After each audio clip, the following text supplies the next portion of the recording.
নমস্কার। ডিজিটাল বাংলা চ্যানেলের আরো একটা নতুন ভিডিওতে আপনাদেরকে স্বাগত জানাই। আপনাদের প্রায় প্রত্যেকেরই ব্যাংক অ্যাকাউন্ট রয়েছে। সেই ব্যাংক অ্যাকাউন্টে আপনারা ট্রানজ্যাকশন করেন, টাকা জমা তোলা সবকিছুই করেন, মোটামুটি ব্যাংক অ্যাকাউন্ট ব্যবহার করেন। অথচ আপনারা অনেক সময় দেখবেন যে আপনার ব্যাংক অ্যাকাউন্ট থেকে কিছু চার্জেস কেটে নিচ্ছে। অনেকেই জানেন না এই চার্জেস গুলো কি কারণে কাটা হচ্ছে। আজকের এই ভিডিওতে আমি আপনাদেরকে এমন 5টা কারণ বা 5টা হিডেন চার্জেস সম্বন্ধে বলবো, যেগুলো ব্যাংক আপনার অ্যাকাউন্ট থেকে কেটে নিচ্ছে অথচ আপনি জানেন না। হতে পারে সেটা আপনার অজান্তে হচ্ছে, আবার হতে পারে সেটা নিয়ম রয়েছে কিন্তু আপনি অতটা সেই বিষয়ে জানেন না বলে আপনি মানে সন্দেহ হচ্ছে যে কি কারণে টাকা কাটছে আপনি বুঝতে পারছেন না। আজকের এই ভিডিওটা দেখুন, পুরো বিষয়টা বুঝতে পারবেন যে কি কারণে ব্যাংক থেকে চার্জ কেটে নেয়। তো পুরো ভিডিওটা শেষ পর্যন্ত দেখার চেষ্টা করুন। প্রথমে আমি যে পয়েন্টে রাখবো, এখন সব থেকে টপে রয়েছে একটা হচ্ছে একটার মধ্যে রাখছি অটো ডেবিট এবং ইন্স্যুরেন্স অ্যাক্টিভেশন। অটো ডেবিটটা কি? এখন আপনারা ব্যাংকে গিয়ে টাকা তোলাটার থেকে phone pay, UPI application, Google pay, Paytm এই সমস্ত অ্যাপগুলো বেশি ব্যবহার করেন। আবার এখন তো আমাদের বিভিন্ন রকম অ্যাপ্লিকেশন বা অ্যাপের অভাব নেই। কোনো কারণবশত, সেটা হতে পারে আপনার জানতে বা অজান্তে, আপনি আপনার যে কোনো একটা অ্যাপ্লিকেশন দিয়ে অটো ডেবিট অন করে নিলেন। এবার আপনি যে ডেটে অটো ডেবিটটা অন করলেন, প্রত্যেক মাসে সেই ডেটে একটা অ্যামাউন্ট কিন্তু টাকাটা কেটে চলে যায়। একটা উদাহরণ দিচ্ছি জাস্ট। আপনারা প্রায় প্রত্যেকে অনেকেই শেখো বলে একটা অ্যাপ্লিকেশন আছে, শেখো অ্যাপ্লিকেশন আপনারা কিন্তু জানেন। এবার ওই শেখো অ্যাপ্লিকেশনের সাবস্ক্রিপশন নিতে হয়, নাহলে আপনি সেখান থেকে কিছু ভিডিও দেখতে পারবেন না। এবার সেই শেখো অ্যাপ্লিকেশনে যখন আপনি সাবস্ক্রিপশন নেবেন, তখন কিন্তু সেটা ইউপিআই অ্যাপ্লিকেশনের জন্য অটো ডেবিট অন মানে করিয়ে নেয়, মানে সেটা আপনি পারমিশন দেন বলেই করে। এবার একটা নির্দিষ্ট অ্যামাউন্ট সেই মানে প্রত্যেক মাসে মাসে কিন্তু ওই টাকাটা কাটতে থাকবে এই সাবস্ক্রিপশনের জন্য। এইরকম বিভিন্ন অ্যাপ্লিকেশনের থ্রুতে আপনি আপনার ইউপিআই অ্যাপ্লিকেশন দিয়ে অটো ডেবিট যদি অন করে থাকেন ব্যাংকে, তাহলে তার জন্য কিন্তু প্রত্যেক মাসে নির্দিষ্ট পরিমাণ অ্যামাউন্ট কাটতে থাকবে। এবার সেটা আপনি বুঝতে পারছেন না যে কি কারণে কাটছে। অনেকেই যারা এগুলো জানে তারা বুঝে নেবে, হ্যাঁ আমার এই কারণে কাটছে, ক্যান্সেল করো। কিন্তু যারা করে ফেলেছে কিন্তু জানে না কি করে কি করতে হবে, তাদের ক্ষেত্রে মুশকিল। কি কারণে টাকা কাটছে সেটাই তারা বুঝতে পারবে না। তো এই অটো ডেবিটটা যদি আপনি অফ করেন, টাকা কাটা ক্যান্সেল মানে বন্ধ হয়ে যাবে। অটো ডেবিটের কারণেও কিন্তু টাকা কাটে। এবার আসছি যারা ইউপিআই অ্যাপ্লিকেশন ব্যবহার করে বা করেন বা এই অটো ডেবিটের কারণে টাকা কাটছে না।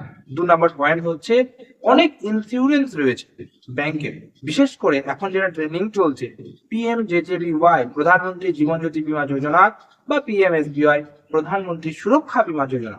এই দুটো যোজনার দরুন এখন ব্যাংক থেকে টাকা কেটে নিচ্ছে। আপনি ব্যাংকে কেওয়াইসি করতে গেছেন, আপনাকে দেখা গেল ব্যাংক বলেছে বা না বলেই আপনার অ্যাক্টিভ করে দিয়েছে ব্যাংক। হ্যাঁ, এখন এরকম হচ্ছে টার্গেট পূরণ করার জন্য আপনাকে অনেকে মানে না জানিয়েই অ্যাক্টিভ করে দিচ্ছে, যার ফলে 420 টাকা, 436 টাকা আর 20 টাকা করে কেটে যাচ্ছে। এবার সে বেচারা বুঝতে পারছে না যে কি কারণে আমার টাকা কাটলো, আমি তো কিছু করিনি, মানে আমি অবাক হয়ে যাচ্ছে, সে মানে ভেবে পাচ্ছে না কি কারণে কাটলো। তো এই কারণেও কিন্তু আপনার টাকা কাটতে পারে 436 টাকা এবং 20 টাকা। এছাড়া আরো ইন্স্যুরেন্স রয়েছে। যদি আপনি জানেন না যে আপনার অ্যাক্টিভ হয়ে গেছে, তাহলে ব্যাংকে গিয়ে খোঁজ নিন যে দেখুন কোনো ইন্স্যুরেন্স অ্যাক্টিভ রয়েছে কিনা, এই কারণে আপনার ব্যাংক থেকে টাকা কাটতে পারে। হলো। এবার 2 নম্বর পয়েন্ট আসা যাক, সেটার জন্য আপনি রেখেছি ডেবিট কার্ড চার্জেস। আপনারা যে এটিএমটা ব্যবহার করছেন, জনধন অ্যাকাউন্ট বাদ দিয়ে কথা বলছি আমি, যারা এটিএম কার্ড ব্যবহার করছেন, সেই এটিএম এর একটা বছরে মেনটেনেন্স চার্জ আছে। সেই চার্জ কিন্তু আপনার বছরে একবার কিন্তু কাটে। এই জিনিসটাকে কিন্তু আপনাকে মাথায় রাখতে হবে। ঠিক আছে, আমার যেমন 236 টাকা চার্জ। এবার কারোর বিভিন্ন রকম এটিএম কার্ডের জন্য বিভিন্ন রকম চার্জেস কিন্তু কাটে বছরে একবার, এই কারণে যেন চার্জ কাটতে পারে। 3 নম্বর পয়েন্ট যেটা রয়েছে সেটা হচ্ছে ট্রানজেকশন ফি। আপনি এটিএম দিয়ে যখন টাকা তোলেন, আমি ধরুন স্টেট ব্যাংকে আমার এটিএম আছে, আমার স্টেট ব্যাংকের এটিএম দিয়ে 5টা ফ্রি ট্রানজেকশন পাই। এবার 5বার আমার টাকা তোলা হয়ে গেল, ঠিক আছে, একটা মাসের মধ্যে।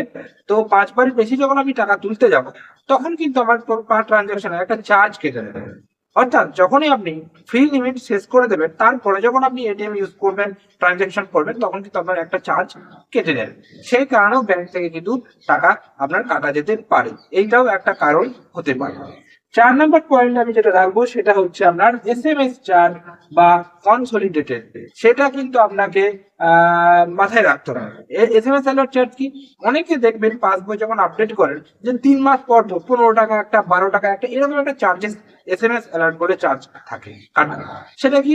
আপনাকে যে এসএমএস পাঠাচ্ছে ব্যাংক, সেটার জন্য তো একটা খরচা আছে, সেটার জন্য কিন্তু চার্জেস কাটা।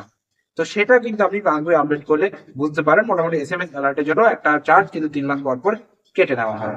এবং 4 নম্বর অন্তিম অর্থাৎ 5 নম্বর পয়েন্ট যেটা আমি রাখবো সেটা হচ্ছে এমএমবি নট মেনটেন। এখন আপনারা প্রত্যেকে জানেন যে আপনাদের অ্যাকাউন্টে কিন্তু একটা মিনিমাম ব্যালেন্স মেনটেন করতে হবে। যদি আপনি মিনিমাম ব্যালেন্স মেনটেন না করেন তাহলে কিন্তু সেই ক্ষেত্রে ব্যাংক কিন্তু চাইলে আপনার চার্জ কেটে নিতে পারে। যাদের জিরো ব্যালেন্স অ্যাকাউন্ট তাদের ঠিক আছে, কোনো অসুবিধা নেই, কিন্তু যাদের জেনারেল সেভিংস অ্যাকাউন্ট তাদের কিন্তু একটা মান্থলি মিনিমাম ব্যালেন্স কিন্তু মেনটেন করে চলতে হয়। যদি সেটা মেনটেন না করা হয় কোনো কারণবশত তাহলে ব্যাংক কিন্তু চাইলে চার্জ কেটে নিতে পারে। তো মেনলি এই কারণের জন্য ব্যাংক কিন্তু আপনার অ্যাকাউন্ট থেকে টাকা কেটে নিতে পারে। এবার আপনার কোন কারণের জন্য টাকা কাটা গেছে, আদৌ সেই কারণগুলো আপনি জানেন কিনা, বা যদি না জেনে থাকেন আপনার পারমিশন ছাড়া যদি ব্যাংক এগুলো করে দিয়ে থাকে তাহলে সেক্ষেত্রে কি করবো? সেক্ষেত্রে অবশ্যই ব্যাংকে ভিজিট করবো। বিশেষ করে এইখানের মধ্যে সব থেকে যেটা এখন ঘটছে এই ইন্স্যুরেন্স পিএমজেজেবিওয়াই এবং পিএমএসবিওয়াই, এটা কিন্তু ব্যাংক অনেক সময় না জানিয়ে করে দিচ্ছে। এটা কি করে ক্যান্সেল করবেন?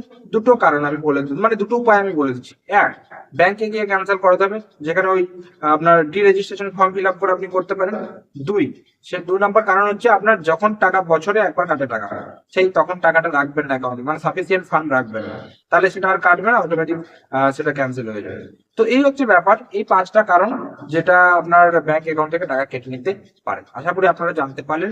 এবার আপনি কমেন্টে জানান এই যে কারণগুলো রয়েছে, এছাড়া এই কারণ ছাড়াও আপনার অ্যাকাউন্ট থেকে কি টাকা কাটা যাচ্ছে এবং গেলে কত টাকা কাটা যাচ্ছে সেটা কমেন্টে জানান। যদি কি কারণ সেটা যদি আমি জানতে পারি অবশ্যই কিন্তু আপনাকে কমেন্টে রিপ্লাই দেবেন। আজকের ভিডিওটা কেমন লাগলো অবশ্যই কমেন্ট করে জানাবেন। যদি ভিডিওটি ভালো লাগে থাকে একটা লাইক করবেন, চ্যানেলে যদি নতুন থাকেন চ্যানেলটিকে সাবস্ক্রাইব করে পাশের যে বেল নোটিফিকেশন সেটা অল সেট করে রাখবেন, কারণ আমরা এই চ্যানেলে বিভিন্ন রকম ব্যাংকিং রিলেটেড ভিডিও এবং বিভিন্ন রকম আপডেট রিলেটেড ভিডিও সবসময় আপলোড করার চেষ্টা করে থাকি।